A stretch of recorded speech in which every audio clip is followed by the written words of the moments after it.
Dialog Nabi Muhammad SAW dengan Iblis. Diriwayatkan oleh Muaz bin Jabal dari Ibn Abbas ia berkata, kami bersama Rasulullah SAW berada di rumah seorang sahabat dari golongan Ansar dalam sebuah jamaah. Tiba-tiba, ada yang memanggil dari luar, wahai para penghuni rumah, apakah kalian mengizinkanku masuk, karena kalian membutuhkanku?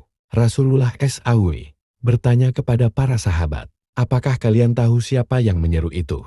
Para sahabat menjawab, tentu Allah dan Rasulnya lebih mengetahui. Rasulullah berkata, dia adalah iblis yang terkutuk, semoga Allah senantiasa melaknatnya. Umar bin Khattab berkata, ya Rasulullah, apakah engkau mengizinkanku untuk membunuhnya? Nabi SAW berkata pelan, bersabarlah wahai Umar, apakah engkau tidak tahu bahwa dia termasuk mereka yang tertunda kematiannya sampai waktu yang ditentukan, hari kiamat. Sekarang silakan bukakan pintu untuknya, karena ia sedang diperintahkan Allah SWT. Ibnu Abbas berkata, maka dibukalah pintu. Kemudian iblis masuk ke tengah-tengah kami. Ternyata dia adalah seorang yang sudah tua bangka dan buta sebelah mata. Dagunya berjanggut sebanyak 7 helai rambut yang panjangnya seperti rambut kuda. Kedua kelopak matanya masukatani memanjang, terbelah ke atas, tidak ke samping.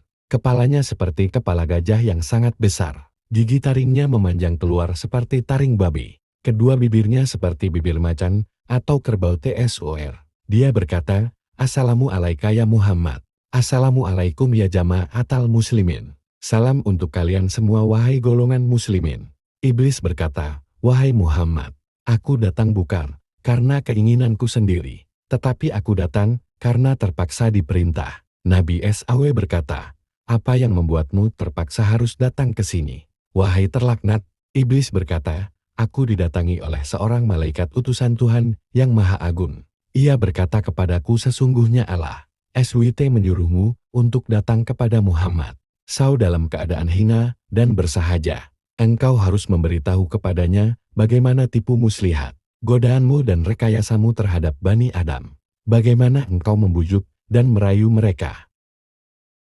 Bagaimana engkau membujuk dan merayu mereka? Engkau harus menjawab dengan jujur apa saja yang ditanyakan kepadamu. Jika engkau berbohong sekali saja dan tidak berkata benar, niscaya aku jadikan kamu debu yang dihempas oleh angin, dan aku puaskan musuhmu karena bencana yang menimpamu.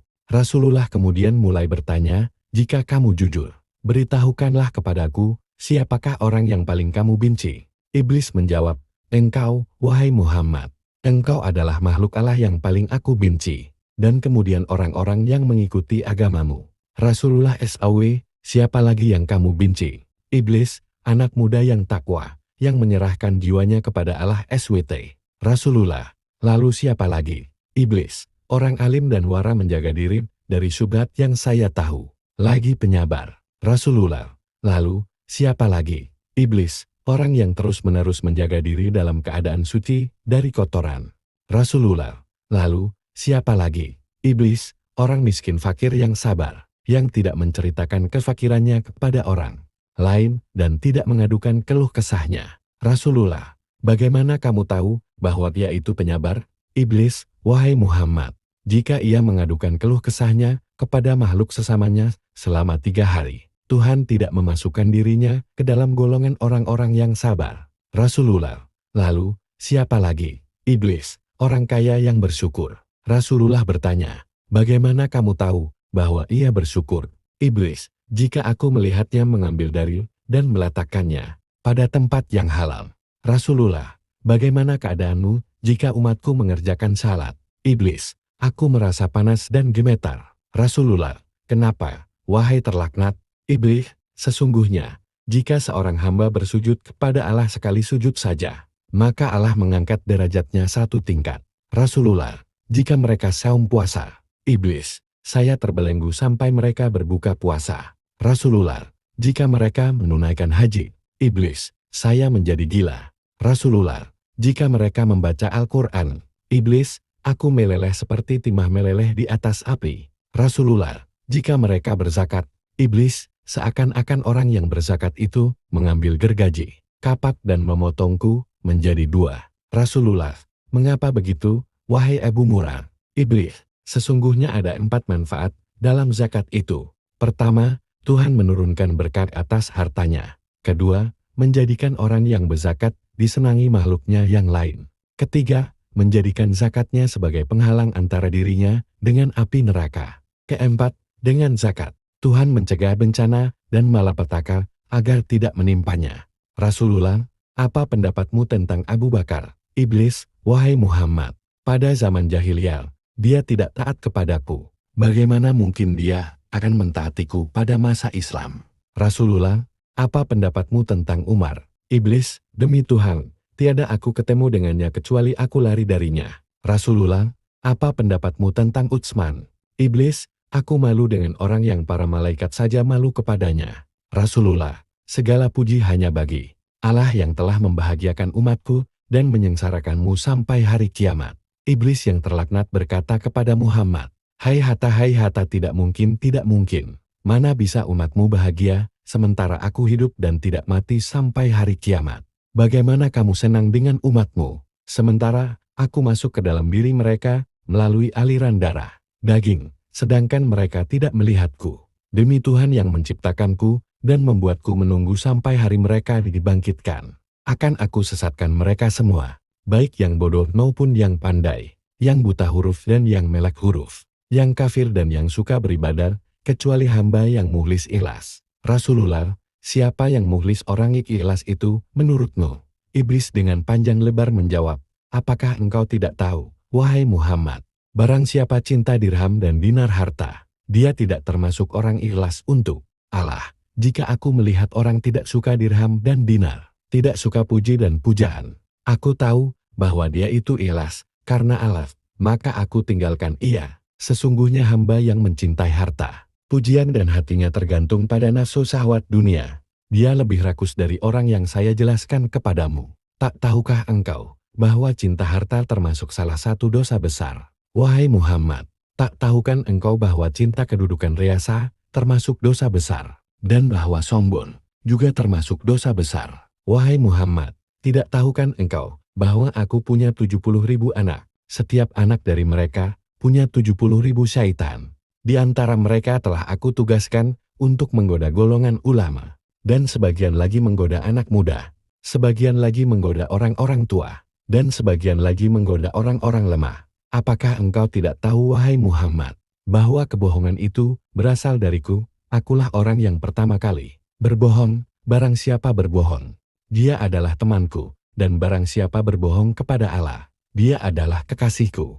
Apakah engkau tidak tahu bahwa aku bersumpah kepada Adam dan Hawa, demi Allah aku adalah penasihat kamu berdua? Maka, sumpah palsu merupakan kesenangan hatiku. Ghibah, membicarakan kejelekan orang lain, dan namimah, mengadu domba adalah buah kesukaanku. Melihat yang jelek-jelek adalah kesukaan dan kesenanganku. Barang siapa talak, bersumpah untuk cerai, dia mendekati perbuatan dosa, meskipun hanya sekali, dan meskipun ia benar. Barang siapa membiasakan lisannya dengan ucapan cerai, istrinya menjadi haram baginya.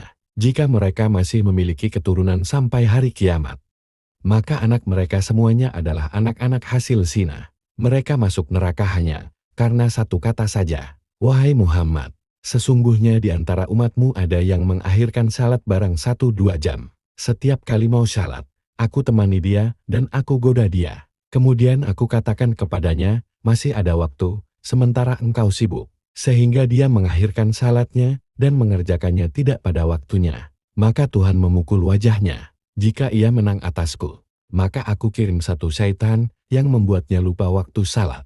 Jika ia menang atasku, aku tinggalkan dia sampai ketika mengerjakan salat. Aku katakan kepadanya, lihatlah kiri kanan. Lalu ia menengok. Saat itu aku usap wajahnya dengan tanganku, dan aku cium antara kedua matanya. Dan aku katakan kepadanya, aku telah menyuruh apa yang tidak baik selamanya. Dan engkau sendiri tahu, wahai Muhammad, siapa yang sering menoleh dalam salatnya, Allah akan memukul wajahnya. Jika ia menang atasku dalam hal salat, ketika salat sendirian, aku perintahkan dia untuk tergesa-gesa. Maka ia mencucuk salat seperti ayam mematuk biji-bijian dengan tergesa-gesa. Jika ia menang atasku, maka ketika salat berjamaah aku cambuk dia dengan lijam. Cambuk lalu aku angkat kepalanya.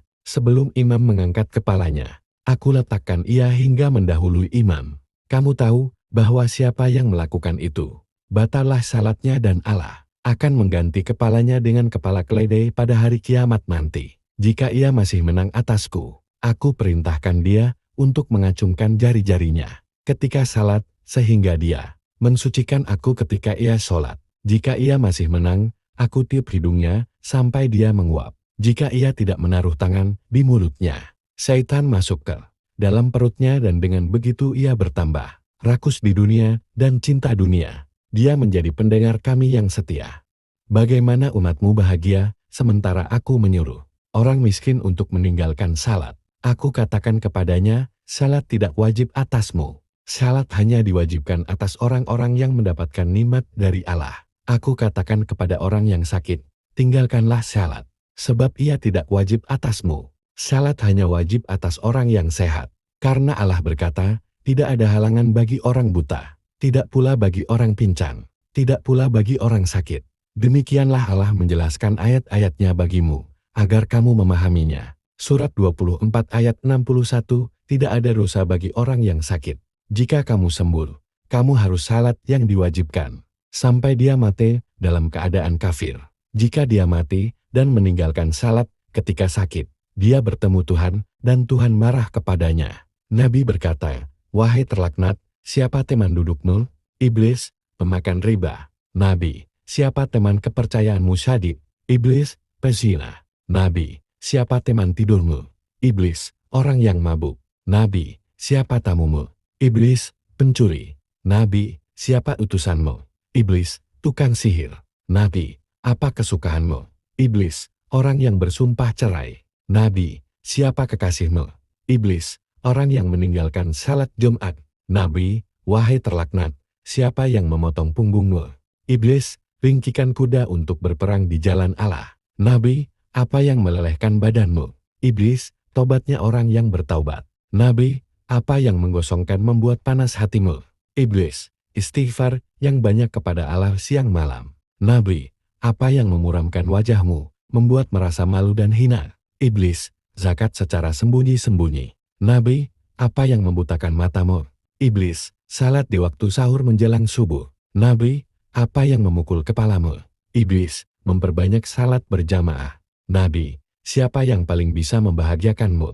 Iblis, orang yang sengaja meninggalkan salat. Nabi, siapa manusia yang paling sengsara celaka menurutmu? Iblis, orang kikir atau pelit.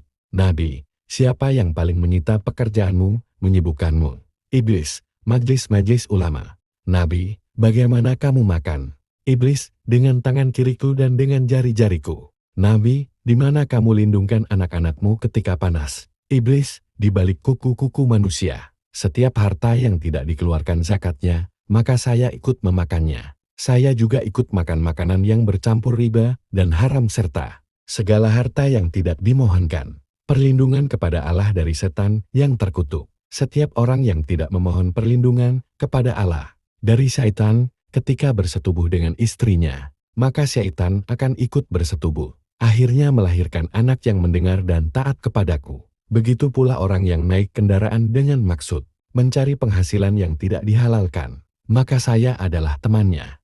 Saya memohon kepada Allah agar saya punya rumah, maka rumahku adalah kamar mandi. Saya memohon agar saya punya masjid, akhirnya pasar menjadi masjidku. Aku memohon agar saya punya Al-Qur'an, maka syair adalah Al-Qur'anku. Saya memohon agar punya azan, maka trompet adalah panggilan azanku. Saya memohon agar saya punya tempat tidur, maka orang-orang mabuk adalah tempat tidurku. Saya memohon agar saya punya teman-teman yang menolongku, maka kelompok Al-Qadariyah menjadi teman-teman yang membantuku. Dan saya memohon agar saya memiliki teman-teman dekat, maka orang-orang yang menginfakkan harta kekayaannya untuk kemaksiatan adalah teman dekatku. Ia kemudian membaca ayat, sesungguhnya pemboros-pemboros itu adalah saudara-saudara syaitan, dan syaitan itu adalah sangat ingkar kepada Rabb-nya. Surat 17 ayat 27.